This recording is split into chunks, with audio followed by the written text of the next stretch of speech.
What's up everybody, we're going to look at the Damselfly nymph today. Slightly more realistic version than the one on the previous video. I hope you enjoy it.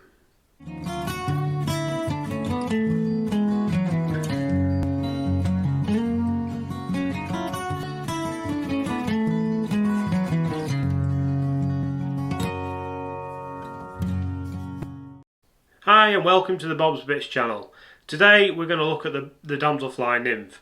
In the previous video we tied up this beginner's version of a damselfly, 100% marabou based in terms of materials, and it's something that you would tie up if you were learning to tie flies. They catch fish, they're great, they're nice and simple, and easy to replace if you lose one or you end up getting it snapped off or something like that. But we're going to go for something a little bit more natural looking today. If I just show you what a damselfly nymph looks like, there's a little cutaway coming up now. They live on the bottom of the lake. They're pretty voracious predators. They eat all kinds of stuff. They're quite large as well, actually, larger than you'd expect. So what I'm going to do is tie something that looks a little bit more resemblant of the natural. You don't need to go super realistic. Just get something that looks a lot more natural than potentially this thing. What you're trying to do in this one is basically provoke a sort of predatory response in the trout that you're trying to catch through it being brightly coloured and having a lot of movement. They get quite territorial, so it's more of an angry take than it is that them actually feeding on this little insect. But the more natural one, what we're trying to do is what they call match the hatch in trout fishing circles. Basically what you're trying to do is create a fly, tie on a fly that resembles a natural pattern. So we're going to start off, catch on our thread,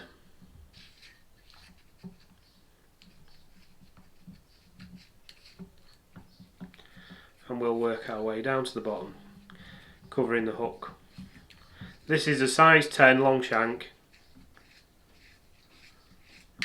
specifically for tying this sort of thing. It's a long shank nymph hook.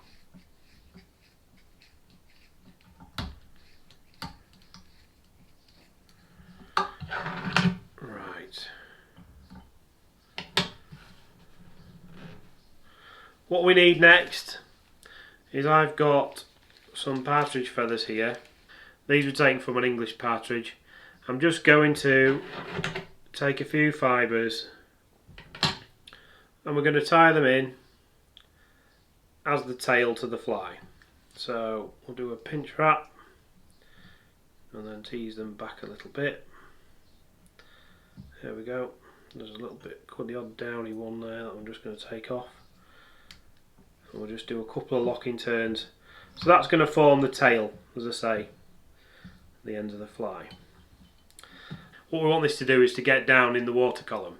So what we're going to do is tie a bit of wire in here, and I'll just work that back up.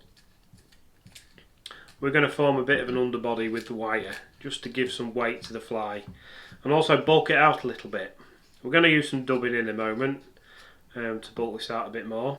So what I'm going to do now is to wrap the wire around the shank of the hook. I want this to have a bit of a taper, so I'm not going to put too much near the base, near the tail end. And now as we get nearer to the head, just go a little bit further up with the tying thread, I'm just going to start to get a bit closer with my turns.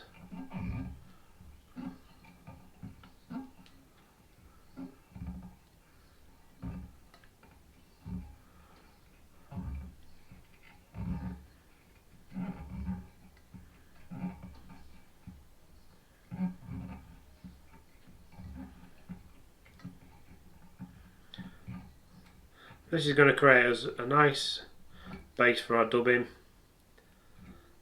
I'm not going to bother tying it off because you don't need to really. And then I'm going to work back down with my tying thread over the top. Now we've started to get that bulk formed. Now, before we do our dubbing, I'm going to tie in something for our rib material. So this is just oval tinsel in gold. So I'm just going to take a length of that, pinch wrap it in and then a couple of turns to lock it in place. Start down near the base. I'm going to trim off that excess. Right, now dubbing. This is olive ice dub. Nice stuff actually, it's really quite soft. It's a synthetic and it's got this nice little bit of UV flash in there. So what I'm going to do is to actually start to dub this around the thread. Tease this out into a sort of elongated shape, and what we want to do is try and get slightly more towards the head end of the fly. So wet my fingers a little bit, always dub one way around the thread. We're starting to build that up now. There's a few little clumps. If they do start to clump out like that, you can stretch them as you twist.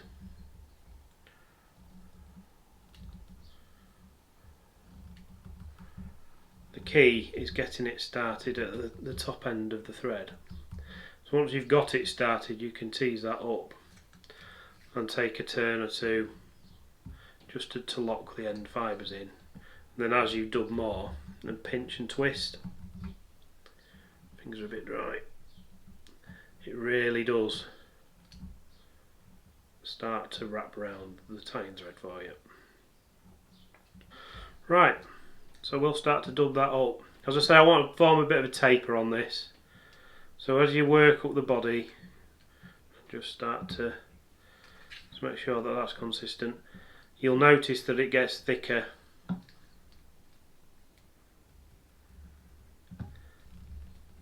If you need to, you can always add a bit more in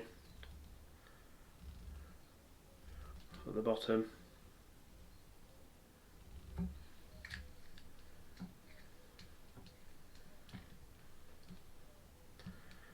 And you'll see that's our nice, fairly fat dubbing that we've got there. So just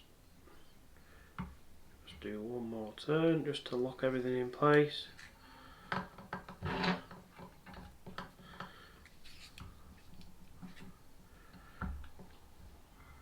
Right, now we've got our rib material, and we'll counter wrap around our dubbed body just to form a bit of a segmentation, a bit more like the natural damselfly that you've got. Don't like that one. There we go.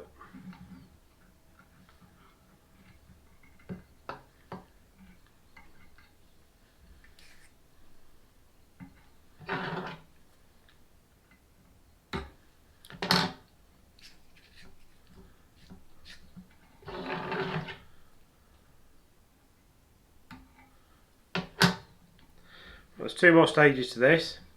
First thing I'm going to do is take our partridge again, and what we're going to do is make a bit of a hackle on this, a bit like legs. It doesn't need to be massive, so what we're going to do, just strip that back. So we're just going to tie this in.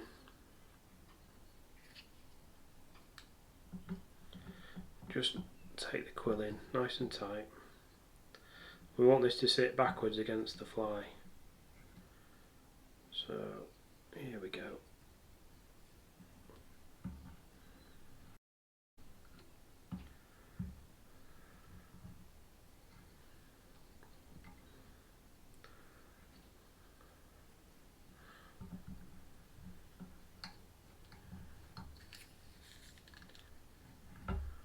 It's just going to form a little bit of a wing.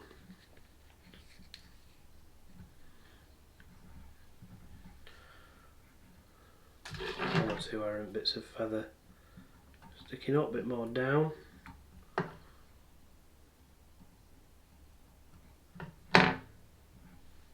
Right, to finish off, you'll have noticed in the previous video I used some of these little preformed eyes that I made up out of some strimmer cord or weed whacker cord. Just melt either end to form the little bumps. What we need to try and do with these eyes is try and figure of eight them in place. It can be a little tricky to get them into position.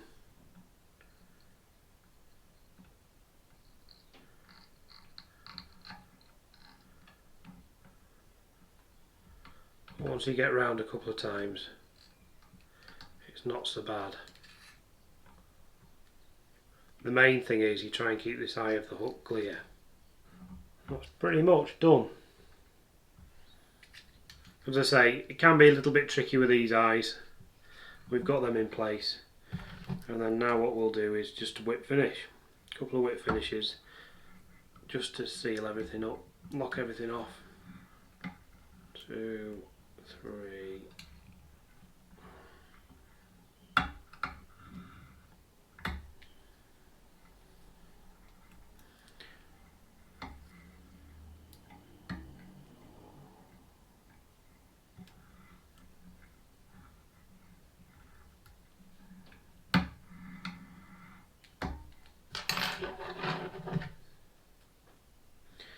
Pull everything taut just to snug everything up.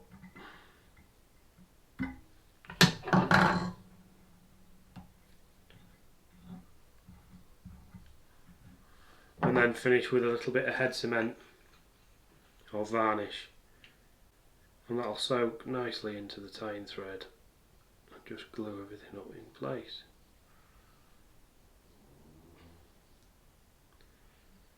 And that's our slightly more realistic Damsel Nymph that we've got.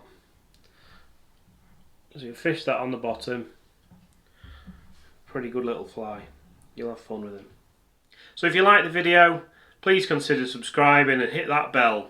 That means you'll get another notification as soon as the next video drops. We have lots of fun here on Bob's Bits Fishing channel. There's fishing videos, fly tying videos, instructionals. Take a look through the other videos I've got on there. And hopefully you'll enjoy looking at them. If you want to know more about where I got my t-shirt, well, this is a custom design that I've produced. It's on my Teespring store, so if you want to take a look there, the link's in the description of the video. Thanks again for watching, and we'd love to see you again on the next video. Bye for now.